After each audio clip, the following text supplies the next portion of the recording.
Hello students, तो आज हम लोग संबंध फलन के विविध प्रश्नावली को देखेंगे और ये हम लोग का इससे संबंधित अंतिम वीडियो होगा जिसमें दिया गया है सबसे पहला प्रश्न कि संबंध एफ एक्स बराबर दिया गया ये द्वारा परिभाषित है और जी एक्स द्वारा इतना परिभाषित दिया गया है। कहा गया दर्शाइए कि क्यों एफ एक फलन है और जी एक फलन नहीं है। तो चलिए देखते हैं कि इस फलन एफ एक्स में क्या कहा गया है कि एफ एक्स बराबर दिया गया है एक्स स्क्वायर जब एक्स 0 से बड़ा होगा या बराबर होगा और छोटा होगा 3 से या 3 के बराबर, और x जो है 3 या 3 के बराबर होगा और 10 से छोटा होगा तब 3x है।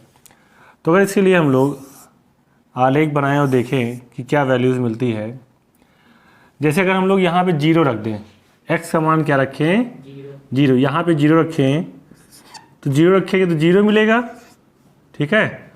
और फिर अगर हम लोग यहाँ पे क्या रखें 1, इससे बड़ा मान 0 से, तो क्या मिल जाएगा 1 रखेंगे मिलेगा 1, तो 0 से रिलेशन हो गया 1 का 1 से हो गया।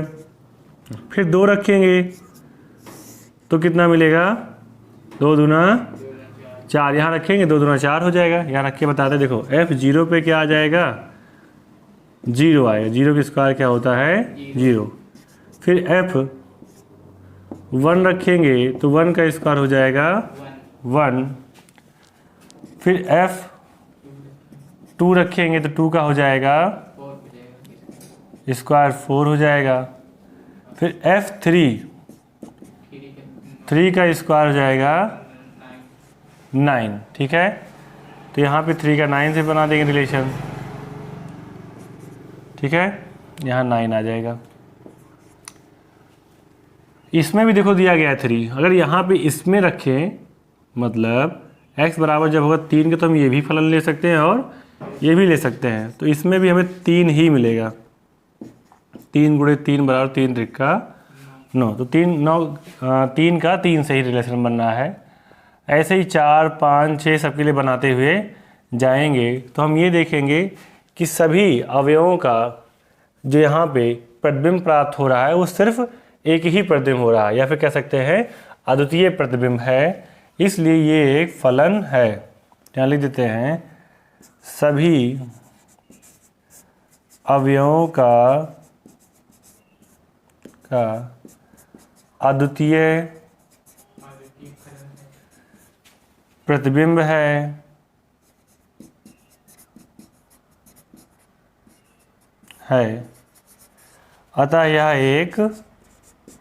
अतः एफ एक्स एक फलन है।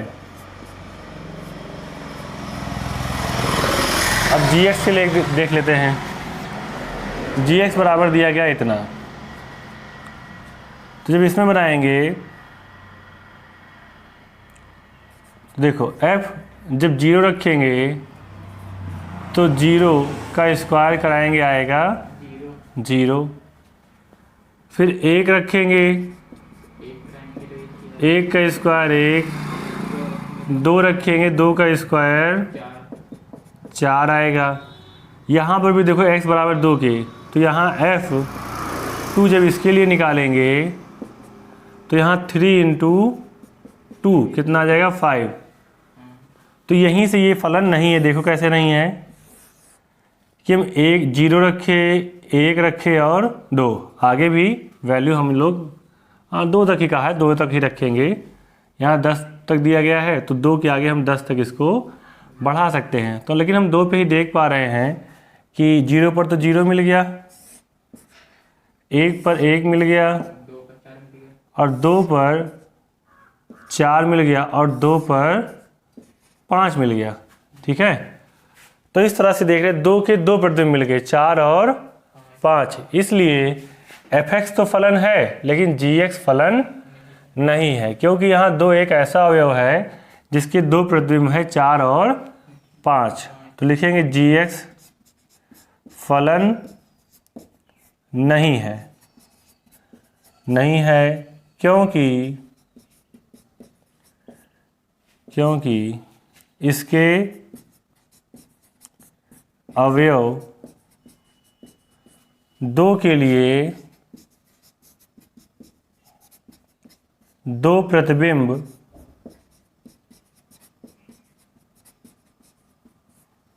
चार व 5 हैं। आई बात समझ में? आ रहा है इसमें?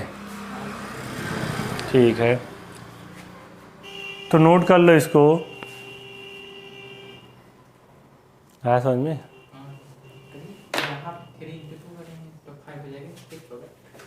अरे यार पहले बताना चाहिए था, गड़बड़ हो गया। तो यहाँ पे 3 इंटू 2 कराए हैं, तो यहाँ पे आएगा 6, ये 5 नहीं होगा, तो यहाँ 6 कर लो और कंडीशन वही रहेगी क्योंकि यहाँ पर भी हमें 2 प्रतिबिंब मिल रहे हैं देखने को। ठीक है, सही कर लो इसको।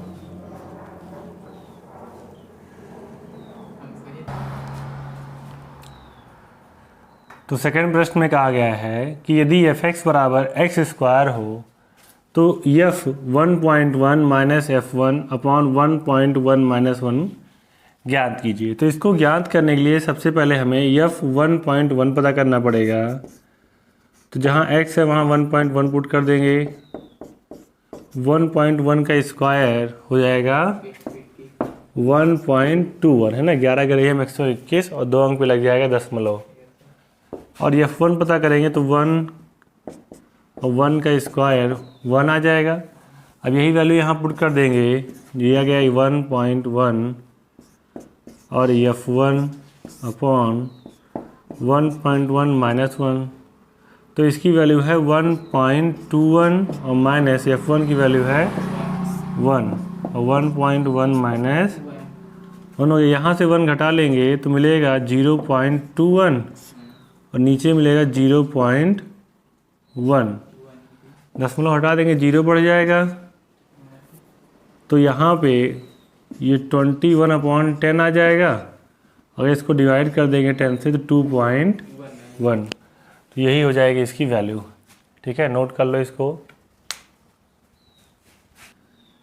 तो थर्ड क्वेश्चन में कहा गया है फलन f(x) बराबर x² plus 2x plus 1 upon x² minus 8x plus 12 का प्रांत ज्ञात कीजिए। तो जब हमें कोई परमेय फलन दिया रहता है तो उसके हर का गुणनखंड कर लेंगे और देखेंगे क्या मिलता है, क्योंकि जो मान हमें यहाँ पे x के लिए मिलेगा अगर उसको रख देंगे तो ये इनफाइनाइट हो जाएगा, मतलब नीचे 0 आ जाएगा, तो उसकी वजह से ये इनफाइनाइट हो जाएगा। तो उन वैल्यूज़ को ना रखकर बाकी सारी वैल्यू को हम लोग पुट करेंगे। तो सबसे पहले x² माइनस 8x प्लस 12 का गुणनखंड कर लेते हैं, तो क्या हो जाएगा ये 6x माइनस 2x है ना, x कॉमन कर लेंगे x माइनस 6 और माइनस 2 कॉमन कर लेंगे तो x माइनस, तो एक ब्रैकेट में x माइनस 6 आ गया और x माइनस 2, तो x बराबर 2 मिल गया और 6 मिल गया। तो इसका मतलब हम लोग यहाँ पर सारे एलिमेंट्स मतलब x की सारी वैल्यूज़ रख सकते हैं, लेकिन 2 और 6 नहीं रख सकते क्योंकि 2 और 6 रखने पर ये नीचे 0 बन जाएगा। तो इसलिए जो इसका प्रांत हो जाएगा कह सकते हैं सभी मानों के लिए सत्य है, बस 2 और 6 उसमें नहीं आएंगे। ठीक है, ये हो जाएगा, नोट कर लो इसको। तो फोर्थ क्वेश्चन में कहा गया है कि f(x) बराबर √x-1 द्वारा परिभाषित वास्तविक फलन f का प्रांत तथा परिसर ज्ञात कीजिए। तो ये चूँकि एक वर्गमूल फलन है तो वर्गमूल के अंदर जो वैल्यू आती है वो हमेशा 0 के बराबर हो सकती है या तो 0 से बड़ी होगी। ठीक है, तो अगर 1 को इधर भेज दिया जाए तो ये कहा जाएगा कि जो x होगा वो या तो 1 के बराबर होगा और या तो 1 से बड़ा होगा। तो यहाँ प्रांत जो मिलेगा हम लोग को वो मिलेगा 1 के बराबर या 1 से बड़ा हो, कितना बड़ा, इनफाइनाइट तक। ठीक है ना, और इनफाइनाइट को सम्मिलित नहीं किया जाता तो यहाँ हम लोग छोटे ब्रैकेट को बनाएंगे। परिसर की बात की गई है कि परिसर क्या होगा इसका, तो हम लोग जब यहाँ पर 1 रखेंगे मान लो तो हमें यहाँ पे क्या मिलेगा 0। सबसे छोटी वैल्यू जो यहाँ रख सकते हैं x की वो 1 रख सकते हैं। तो उसके लिए हमें यहाँ क्या मिल जाएगा, 0 मिल जाएगा। हाँ, फिर ऐसे ही जब 2 रखेंगे तो 2 माइनस 1 1 मिलेगा, 3 रखेंगे 2 मिलेगा, ऐसे मिलता जाएगा। तो ये भी हो जाएगा 0 से इनफाइनाइट तक। ठीक है, नोट कर लो इसको। तो फिफ्थ क्वेश्चन में कहा गया है कि f(x) बराबर मॉड x माइनस 1 द्वारा परिभाषित वास्तविक फलन f का प्रांत तथा परिसर ज्ञात कीजिए। तो प्रांत वो होता है हम जो वैल्यू x की यहाँ पुट कर सकते हैं वास्तविक संख्याओं में से, वो सभी कहलाएंगे इसके प्रांत। तो यहाँ पर हम x के प्लेस पे कोई भी वास्तविक संख्या रख सकते हैं, सभी के लिए ये मान हमें कुछ ना कुछ प्राप्त होगा, मतलब वास्तविक संख्या प्राप्त होगी। तो प्रांत हो जाएगा इसका r। ठीक है, मतलब सभी वास्तविक संख्याएं। परिसर की बात करें अगर, तो परिसर इसका क्या होगा, हम चाहे माइनस की वैल्यू रखें यहाँ या प्लस की वैल्यू रखें, हमें हमेशा मिलेगा यहाँ प्लस का ही। तो यहाँ लिख सकते हैं प्लस r केवल। ठीक है, मतलब सभी धनात्मक वास्तविक संख्याएं। ठीक है, नोट कर लो इसको। 6 नंबर क्वेश्चन में कहा गया, मान लीजिए कि f बराबर x, x² upon 1 plus x², जहाँ जो x है वो दिया गया है कि एक रियल नंबर है। ठीक है ना, वास्तविक संख्याएं हैं। r से r में एक फलन है, f का परिसर ज्ञात करना है। तो अगर देखा जाए यहाँ पे, तो अगर इसके प्लेस पे x के प्लेस पे हम कोई भी वैल्यू पुट करेंगे, चाहे माइनस की या प्लस की, तो हमें ये प्लस का ही मिलेगा, माइनस का तो मिलेगा नहीं, क्योंकि यहाँ पे लगा हुआ है x पे स्क्वायर। अगर सबसे छोटी वैल्यू हम लोग पुट करें इसमें तो हो जाएगा 0 पुट करेंगे तो ये भी 0 हो जाएगा, ऊपर नीचे आएगा 1 पुट करने पर। ठीक है ना, जैसे यहाँ मिलेगा 0 का स्क्वायर अपॉन 1 प्लस 0 का स्क्वायर, तो ऊपर 0 नीचे 1, तो क्या हो जाएगी इसकी वैल्यू 0 हो जाएगी। ठीक है, तो सबसे छोटा जो मान मिला हमें 0 मिला, तो जो परिसर हो जाएगा उसका सबसे छोटा मान क्या होगा, 0। अगर और कोई मान रखते हैं, मान लो 1 रखेंगे यहाँ, तो 1 का स्क्वायर बट प्लस 1 का स्क्वायर, यहाँ 1/2 आ जाएगा। 2 रखेंगे तो 2 का स्क्वायर प्लस 2 का स्क्वायर 4/5 आ जाएगा। तो ये देख रहे हैं कि इसका मान जो होगा वो 0 और 0 से लेकर 1 के बीच में होगा। ठीक है ना, क्योंकि ये जो 4/5 ये 1 से बड़ा नहीं है, ये 1 से छोटा ही है। जो भिन्न आएंगे यहाँ पे हमें वो 1 से छोटे मिलेंगे, तो हम लोग ये कह सकते हैं कि जो इसका परिसर होगा वो 0 और 1 के बीच में होगा। ठीक है, नोट कर लो। 7th क्वेश्चन में कहा गया है, मान लीजिए कि f g such that r से r क्रमशः f(x) बराबर x+1 और gx बराबर 2x - 3 है द्वारा परिभाषित है। तो f प्लस g फाइंड करना है, f माइनस जी और f अपॉन जी फाइंड करना है। तो चलो देखते हैं f प्लस जी। तो f(x) दिया गया हमें x+1, तो यहाँ x+1 लिख लेंगे, और g दिया गया है 2x - 3, तो यहाँ पे इसको जब जोड़ेंगे तो x+1 और 2x - 3, 2 और 1 3 हो जाएगा, 3x, और 3 में से 1 चला जाएगा, कितना बचेगा -2। तो ये प्लस जी मिल गया। फिर f माइनस जी फाइंड करना है, तो f है अपना x+1 माइनस जी है 2x - 3, ब्रैकेट हटाएंगे तो x+1, ये माइनस इंटर करेगा तो -2x और माइनस प्लस हो जाएगा। 2x में से 1 चला जाएगा, बचेगा -x, और 3 1 4 हो जाएगा। तो -x+4 भी मिल गया हम लोग को। f अपॉन जी पता करते हैं, तो ऊपर x+1 रख देंगे और नीचे 2x - 3, और ये भी कह देंगे यहाँ पे कि जो 2x - 3 बराबर 0 ले लेंगे, तो x बराबर क्या मिलेगा 3/2। तो यहाँ लिख देंगे x is not equal to 3/2, कि x 3/2 नहीं हो सकता है, क्योंकि 3/2 हो जाएगा तो ये एक इनफाइनाइट फंक्शन बन जाएगा, जो कि पॉसिबल नहीं है, मतलब कि जो कि एक फंक्शन नहीं होगा। तो इसलिए यहाँ पे x नॉट इक्वल टू 3/2 लिख देंगे। तो इस तरह से क्वेश्चन हो गया, आप लोग नोट कर लीजिए।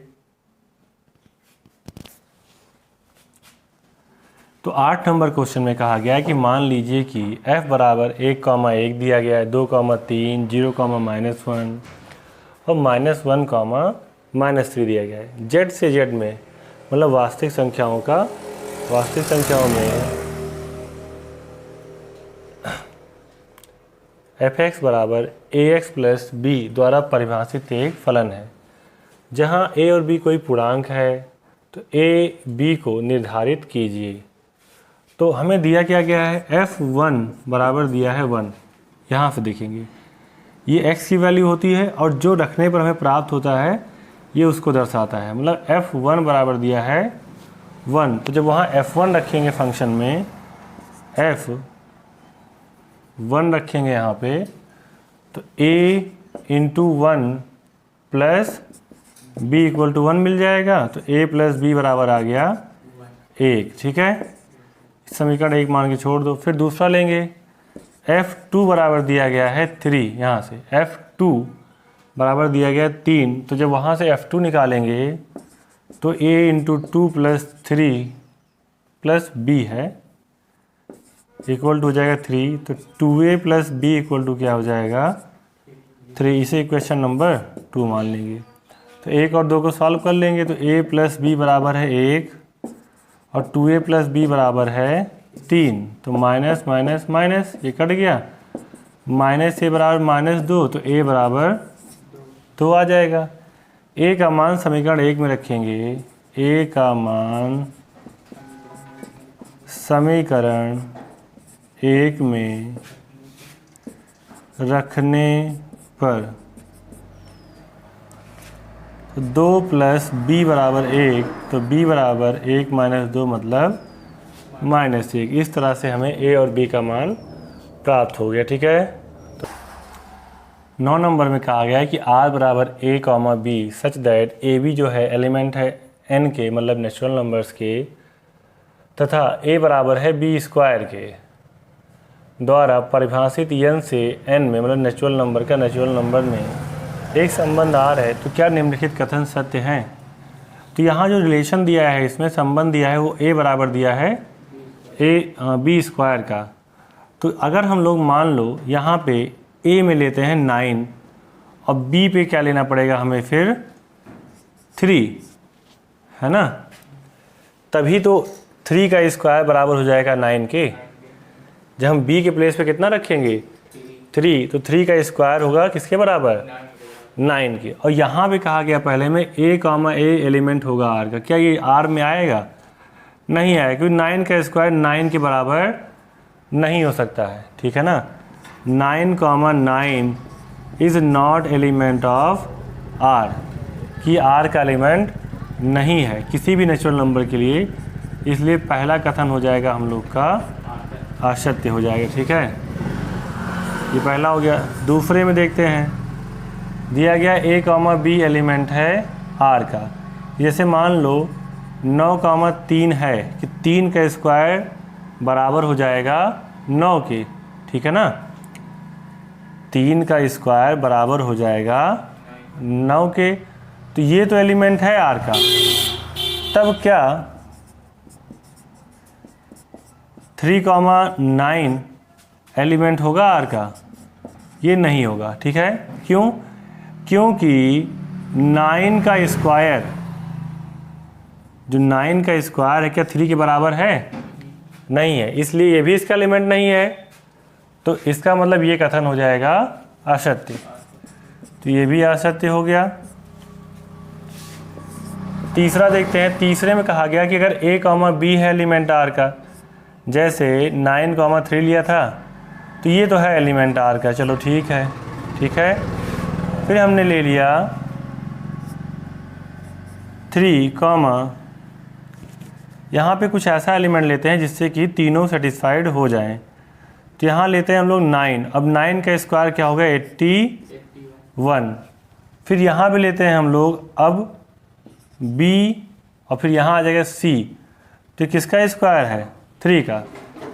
देखो यहाँ ए का काम कर रहा है 81, बी का काम कर रहा है 9 और सी का काम कर रहा है 3। तो 9 का स्क्वायर 81 के इक्वल है, तो ये तो एलिमेंट हो जाएगा। 3 का स्क्वायर है 9, तो ये भी एलिमेंट हो जाएगा। तब क्या ए मतलब 81 कॉमा सी मतलब 3 एलिमेंट होगा आर का, मतलब 3 का स्क्वायर 81 हो सकता है? नहीं हो सकता है, तो ये भी हो जाएगा असत्य। ठीक है, तो इस तरह से ये तीनों कथन जो दिए गए हैं हमें वो असत्य हैं। ठीक है, नोट कर। कहा गया इस क्वेश्चन में कि मान लीजिए कि ए बराबर 1 2 3 4 है, बी बराबर 1 5 9 11 15 और 16 है, और एफ बराबर दिया 1 5 2 9 3 1 4 5 और 2 11। क्या निम्नलिखित कथन सत्य हैं? एफ ए से बी में एक संबंध है। तो ए से बी में एक संबंध तब होगा जब इसके सारे अवयव ए क्रॉस बी में मिल जाएंगे। ठीक है ना, तो इसका ए क्रॉस बी पहले पता कर लेते हैं।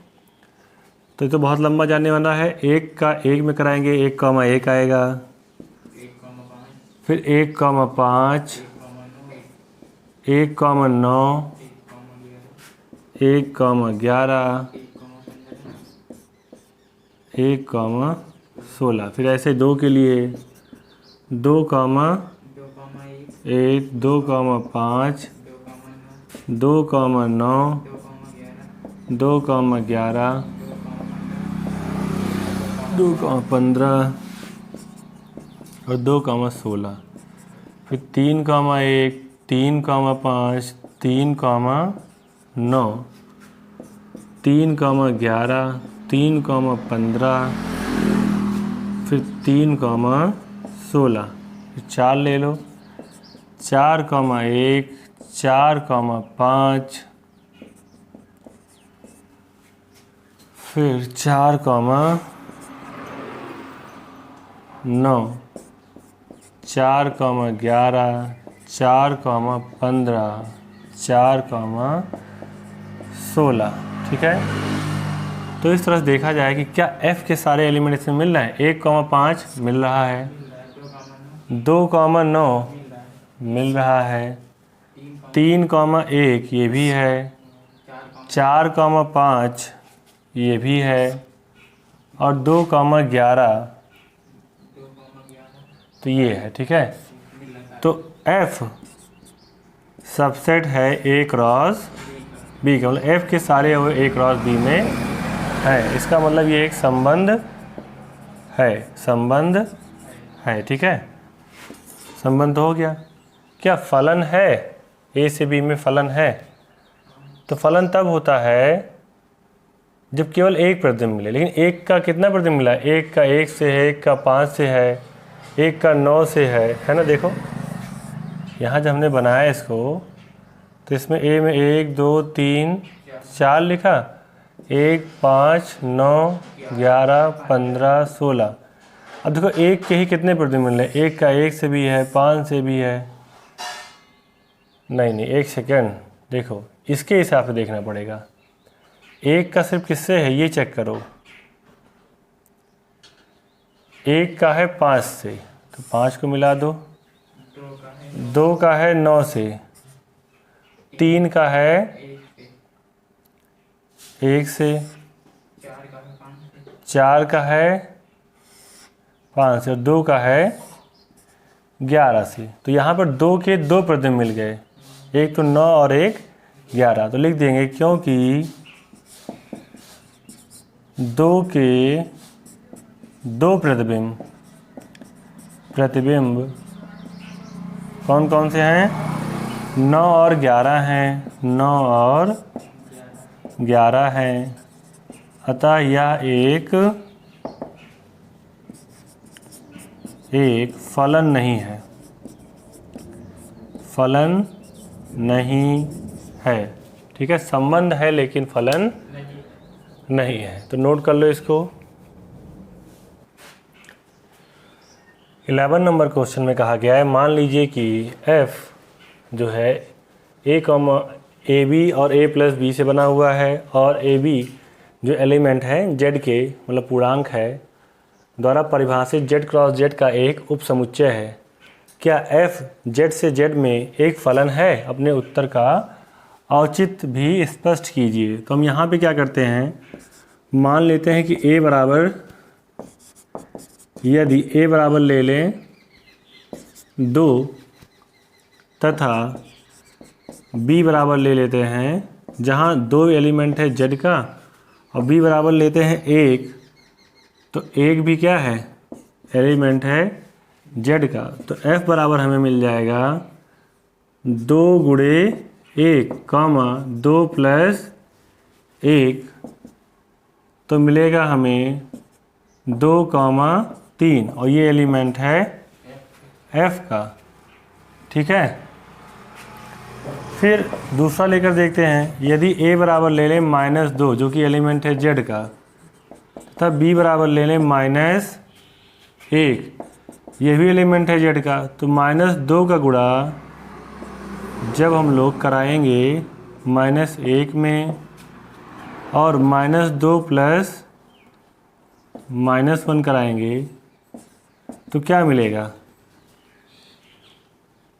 यहाँ से मिल जाएगा हम लोग को